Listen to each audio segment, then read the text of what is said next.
Hey guys, my name is Bando. This is Brexit Bando. Sorry it's been a couple of days since I made a video. I've been working on a really big video that is... I got 3 hours of footage to work through, so it's going to take me forever to get that one out.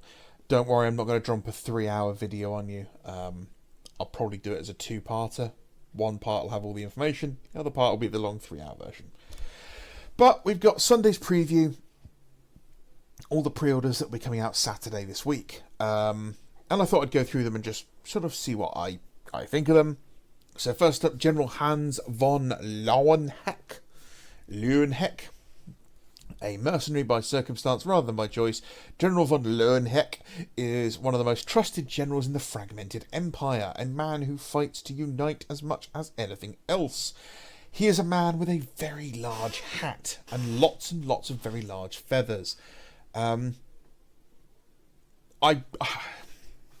It's part of my issues with this is my issues with the old world in general, which is that the sculpting style is becoming chunky, and I don't like it. The old world worked because it was very heavily based in reality, in history. The Perry twins, God bless them, had such a love for historical stuff. They basically just took things like the Landesknecht and just turned them up to 11. So, you know, they became... Their feathers were bigger, their hats were floppier. That was all it was. But it still was like a historical looking miniature, and the sculpting quality was there. All of this is starting to look a little chunky World of Warcrafty, and I just think it's because of the CAD work they're doing. So it's not artistically what I'm looking for. The other issue I have with a lot of these is the posing. And a posing issue here is because these are supposed to join regiments, and that's always been a big problem with Warhammer Fantasy for me, is you can't really make the models your own because they all have to rank up.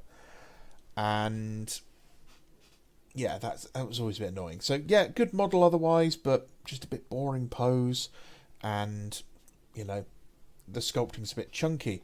Then we have Harold Gemmensen, Grand Master of the Knights of Panther, who seems to go the other way. He doesn't have as much chunky trim and stuff. He seems a bit finer. Possibly... Oh no, they're both resin. Okay. Based on some classic artwork. Lovely model. Lovely piece of art. Glad to see the Knights Panther being the poster boys. A bit disappointing because I love Knights Panther. I wanted to do Knights Panther. But I'm also like critically allergic to doing whatever is the poster boys, doing whatever is popular or meta. I have to be the weirdo. It's such a hipster thing, I know, but I like it. It's good. It's a nice model. The Wizards. I actually like the Wizards. The bottom one is my favourite by far. The top left one, he is very, very World of Warcraft. And the Necromancery one looks pretty cool as well. You can see here what I mean about the trim and the sort of detail being a lot smaller on these guys. These are a re-release of the Empire Engineer of Hochland with Hochland Long Rifle and the Captain. Nice models, good models.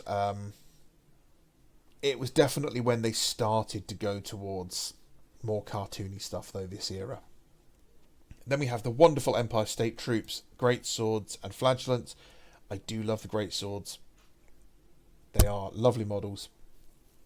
And I am looking forward to seeing these guys out there. I am looking forward to doing a Stirland Empire army at some point. Stirland's great. They wear green and yellow and black, and they live right next door to the Vampire Counts. And they technically own Sylvania. So they're trying to take it back now that the vampires are missing. But they drink their beer warm, and everyone thinks they're weirdos and they're a bit rude, but they're also kind of close to the moot, and I just think they're kind of great. Then we have the Empire State Troop missile troops, who can be built as handgunners or crossbow guys. The hunters, who are all archers. And then, I didn't touch on it here, but the guys up here can be assembled with swords and shields, or with polearms, so spears or halberds. The glorious steam tank returns. Always great to see a steam tank, and at this point in time there are more of them around, which is cool. It's a model that has been in Warhammer since day dot, and it's one I've never owned. It's definitely one I think I'm going to have to get my hands on. The artillery batteries, cannons are cool. Cannons are very cool. I'm surprised. I don't know if they've released them already. Maybe I've missed it. But like, where is the Empire Great Cannon? I'm assuming it's already been released and I just missed it. But yeah, the volley gun and stuff. The Hellblaster volley gun's another one that's an absolute staple of Warhammer Fantasy. Returning Grandmasters, older models, very old models. These horses are 30 years old, these sculpts. So yeah, and these horses are also used by the High Elves. The old Dragon Princes used to use them. One of my favourite models of all time, this Warrior Priest. I love him. He's such a great model.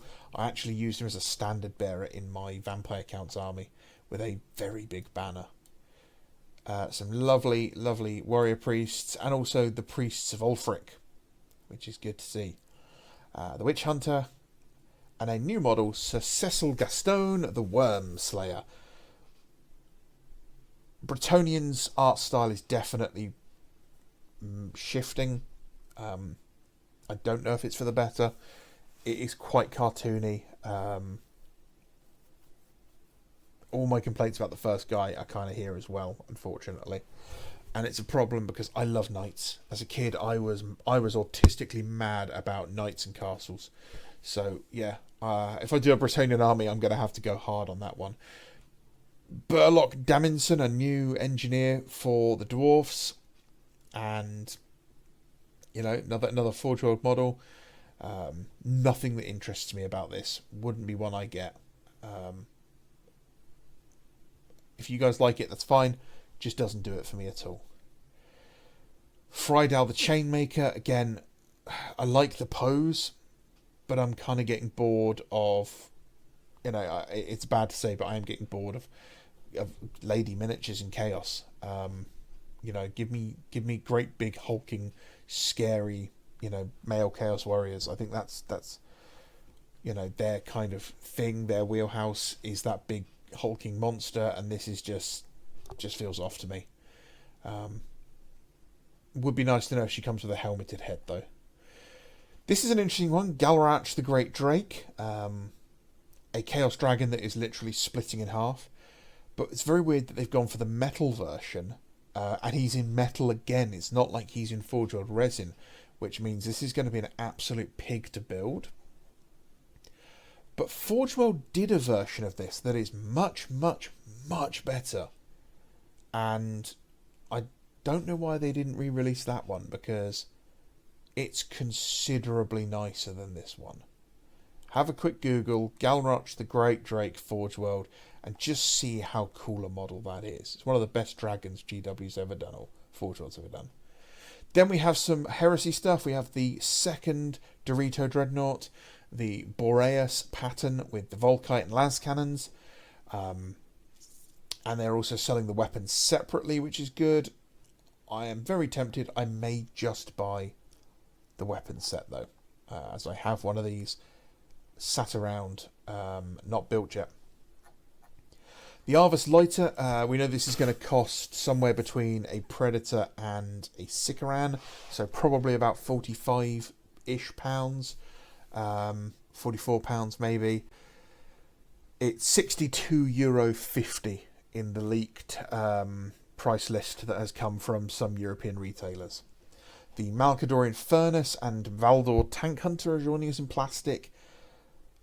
Not the greatest tanks on the planet, but they're definitely kind of cool, and it's nice to see the Malkador chassis getting a lot more models out there. Here's hoping we get things like the Oryx, is it the Oryx and the Carnarvon soonish. Yeah. Then Blood Bowl has some classic made to orders. They're very old, although I do quite like some of these Chaos Dwarf models. They're kind of cool. Black Library, the Red Tide, so more and more Space Sharks, and then Grombendal the Ancestor's Burden, the Dark Coil Damnation, and then Warhammer plus Gumph. Then this weekend, or this the end of the week, Thursday, Friday, we have the Las Vegas Open. Now the Las Vegas Open, which will be starting at 4:30. Oh no, sorry, it's finishing at 4:30. Yeah.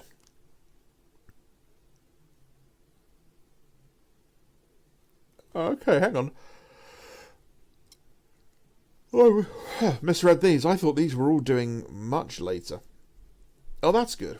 I thought they were all starting like 6 a.m. sort of jobby. I have been misreading these very badly. So, 6 p.m. in the evening, that's great. I just finished work. I can check out the reveals. Yeah, three days worth of reveals. Oh, no, here we go. Fridays, 5 a.m. GMT is the reveal show. Wonderful. Ah, well. So yeah, I will make a video on that, what they show off. They won't be showing off things like the Thanatar like we saw in the preview images. They did go out and clarify that on Facebook, that those previews are for what's coming this year, not necessarily what's being shown off at Las Vegas Open. That will just be what they said in the initial Las Vegas Open trailer with the actual logos of the game. So no Heresy is going to be shown off at LVO, unfortunately. Other than that, the only other new thing we've got at the moment is an Underworlds gang, Borgit's Beast Grabbers, and they are some pretty solid goblins. I've always liked me a Night Goblin. I think they're a fantastic sort of style of goblin, and GW has always consistently done good sculpts for their goblins. However, there is this troll who has a bit of a weird face. And I'm not a big fan of him. It almost looks like the whole thing's AI generated and it just hasn't quite done it right. But like, these two are great. Whatever that's supposed to be, I quite like it. Although I do not play Underworlds, I've got no interest in playing Underworlds. It is nice to have little squads that do, little packs to give me a taster of, of a faction. So, are you excited for anything that's coming up? Are you going to be buying yourselves your hundreds of Arvus lighters that cost more than £1 per point? Are you looking at those new Malkador variants? I kind of like them.